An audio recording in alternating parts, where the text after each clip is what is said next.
بہت سے رشتے ختم ہونے کی وجہ یہ بھی ہوتی ہے کہ ایک صحیح بول نہیں پاتا اور دوسرا صحیح سمجھ نہیں پاتا۔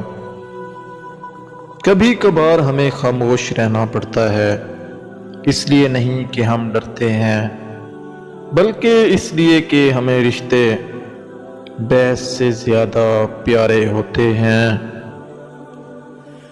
کوشش کرو زندگی کا ہر لمحہ اپنی طرف سے ہر کسی کے ساتھ اچھے سے اچھا گزار دو، کیونکہ زندگی نہیں رہتی پر اچھی یادیں ہمیشہ زندہ رہتی ہیں۔ کچھ تکلیفیں ہمارا امتحان لینے نہیں بلکہ اپنے ساتھ جڑے لوگوں کی پہچان کرانے آتی ہیں۔ جب کسی رشتے میں وفا کا وجود نہ ہو تو وہ رشتہ صرف بوجھ بننے کی اہلیت رکھتا ہے۔ ایسے رشتوں سے دور رہنے میں ہی خیر و عافیت ہے۔ کامیاب لوگ اپنے فیصلوں سے دنیا بدل دیتے ہیں اور کمزور لوگ دنیا کے ڈر سے اپنے فیصلے بدل دیتے ہیں۔ جن لوگوں کے پاس آپ کو دینے کے لیے وقت ہی نہ ہو، ان کے پیچھے پیچھے اپنی محبت کا رونا روتے پھرنا بے معنی ہوتا ہے، کیونکہ بھیک میں ملے دو لمحوں کی توجہ اگر دل ایک بار عادی ہو جائے تو پھر ساری زندگی یہی بھیک ملتی ہے۔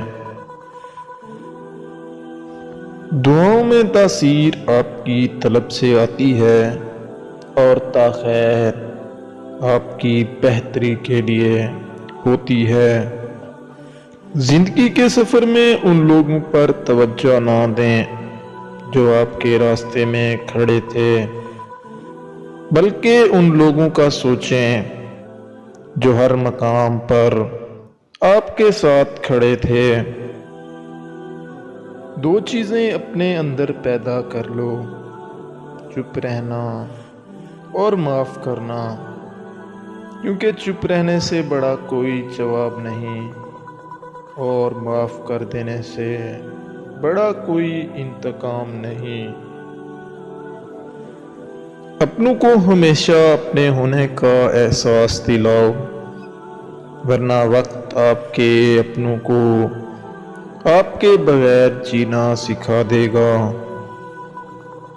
زندگی کے سفر میں آنے والا اندھیرا غار کا نہیں سرنگ کا ہوتا ہے، جس کے اگلے سرے پر ہمیشہ روشنی ہوتی ہے، مگر یہ بات حوصلے کے ساتھ چلتے رہنے والے ہی جان سکتے ہیں، مایوس ہو کر بیٹھ جانے والے نہیں۔